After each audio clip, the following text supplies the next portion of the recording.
24살에 취업을 했다. 4학년이 되니 슬슬 직장에 대한 고민을 하기 시작했고 하루빨리 경제적 독립을 하고 싶었던 24살의 대학생은 4학년 2학기에 급하게 취업을 결정했다. 그 당시 적성보다는 지금 당장 돈을 많이 벌 수 있는 직장을 찾았고 그 결과 정말 운이 좋게도 내가 원하는 조건에 맞는 직장에 취업을 했다. 회사에서 제시한 연봉은 대기업 연봉과 비슷한 조건이었고 내가 들어가지 않을 이유는 1도 없었다. 그러나 나는 미처 알지 못했다. 돈을 많이 준다는 건 그만큼의 대가가 따른다는 것을. 내가 취업한 직장은 주변 사람들이 잘 알지 못하는 업종의 회사였다. 3교대 근무가 기본이었고 주말과 연휴에도 무조건 일을 해야 되고 심지어 위치는 집에서 한참 떨어져 있는 영종도라는 섬에 있는 직장이었다. 하지만 이런 사실들은 나에게 크게 중요하지 않았다. 나는 그냥 돈을 많이 받는 직장을 원했을 뿐이었다. 생전 듣도 보지도 못했던 영종도라는 섬에서 면접을 보면서 이 회사 유령 회사는 아니겠지? 라는 어이없는 의심을 품으면서 면접을 봤었다. 하지만 아이러니하게도 난 그 의심했던 회사에서 10년이나 근무를 하게 되었고 심지어 내 인생의 첫 직장이자 마지막 직장이 되어버렸다.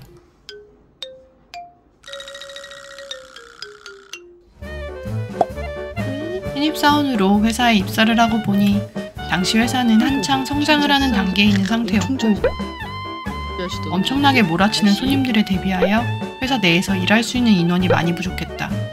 그 덕에 나의 출근 스케줄은 일주일마다 버라이어티하게 변경되었다. 어느 날은 월화를 쉬고 그 다음 주는 갑자기 또 수목을 쉬고 오늘은 야간 근무를 하라고 했다가 또 바로 다음 날은 새벽 근무를 하라고 했다가 정말 총체적 난국이었다. 심지어 어떤 날은 새벽 6시에 퇴근해서 3시간을 자고 9시에 다시 출근을 하기도 했는데 그 당시 신입사원인 나는 불평을 토로할 수는 없었다. 그냥 하라면 하라는 대로 하는 수밖에. 나는 엄마 봐봤어. 관심 없니 자식아? 이 한여름의 크리스마스 캐롤 어떠세요? 지금 생각하면 왜 당장 때려치지 않고 미련하게 계속 다녔는지 스스로에게도 묻고 싶지만 그 당시 나는 무엇보다 돈이 중요했다. 사실 돈도 돈이지만 또다시 취업을 준비할 자신이 없었다. 나는 25살의 나이가 적지 않다고 느꼈으며 설령 그만두더라도 현재 회사만큼 연봉을 주는 곳으로 들어갈 수 없다는 걸 너무 잘 알기에 일단 2, 3년만 다니자라는 마음으로 버티며 직장생활을 이어나갔다. 노래가 너무 슬퍼서 언니? 캐롤 꺼줄게. 자. 나쁘지 않은 연봉과 야근 근무, 휴일수당, 성과금 등으로 인해서 내가 원하는 만큼의 돈은 벌었지만 10년 정도가 지나니 내 몸은 만신창이가 되어 있었다.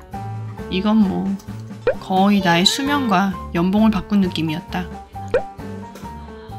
게다가 10년을 근무했으면 떼부자는 아니더라도 쪼렙부자라고 되어 있어야 되는데 부자는커녕 돈도 많이 모으지 못했다. 그렇게 나의 창창했던 20대는 골병과 함께 막을 내렸다. 한 직장에서 10년 정도를 근무하니 회사를 다니는 동안 주변에서는 안정적인 벌이를 하고 있다며 잘 살고 있다는 말을 많이 들었다. 나도 제법 그렇게 생각했었다. 업무도 이제 수월해지고 후배들도 생겨나고 썩 나쁘지 않은 회사 생활이었다. 문제는 변수에 대한 생각을 미처 하지 못했다는 점이다. 곧 과장 진급을 앞둔 2019년 나는 회사에서 의례적으로 하게 되는 건강검진에서 처음 이상 소견을 듣게 되었다. 시작은 갑상선 항진증이었다. 의사선생님은 나에게 1년간 갑상선 약을 먹어야 될 수 있다고 했으며 그 당시 준비하고 있었던 임신에 대한 부분은 당분간 스탑을 하라는 소견을 이야기했다. 당황할 틈도 없이 목촉에도 이상이 있다는 걸 알게 되었다. 평소 근무할 때 팔이 저리고 담이 자주 걸려서 근무하다가 몇 번 응급실에 가긴 했는데 나의 건강을 후순위로 생각했던 나는 그게 큰 문제가 아니라고 치부해버렸다. 의사선생님은 내가 이해하기 쉽도록 목 디스크의 단계를 10단계로 나누어 설명해 주셨고 나는 이미 7단계에 접어들었다고 했다. 이미 목 디스크가 많이 진행된 상태였고 내과와 정형외과를 수없이 왔다 갔다 거리며 결국 나의 멘탈은 완전히 나가버렸다. 거기에 엎친 데 덮친 격 코로나가 터졌고 코로나에 직격탄인 업종이었던 나는 2020년 9월 결국 고민 끝에 희망퇴직을 선택했다. 사실 그만둘 때도 나는 나의 상황을 심각하게 생각하지 못했다. 10년간 쉬지 않고 직장 생활했으니까 좀 쉬어도 되지. 라는 자기 위안적 마음과 퇴사하고 무언가 내 일을 찾으면 더 잘 살 수 있지 않을까? 아이고. 라는 막연한 희망과 열망이 있었기에 오히려 들뜬 마음으로 퇴사를 했다.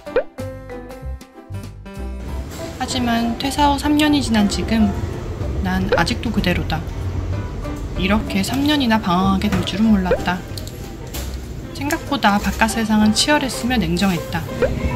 실력이 없으면 철저히 외면당했고 그 속에서 난 자신감을 잃어갔다.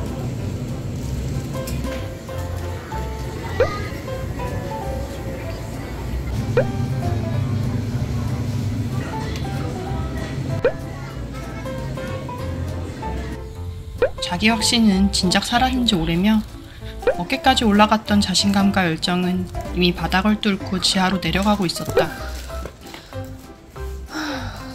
퇴사 후 3년이라는 시간 동안 이리저리 치이며 살다 보니 이제서야 깨닫게 되었다. 아, 나 10년 동안 회사에서 개꿀 빨고 살았구나. 울고 있어 이선우?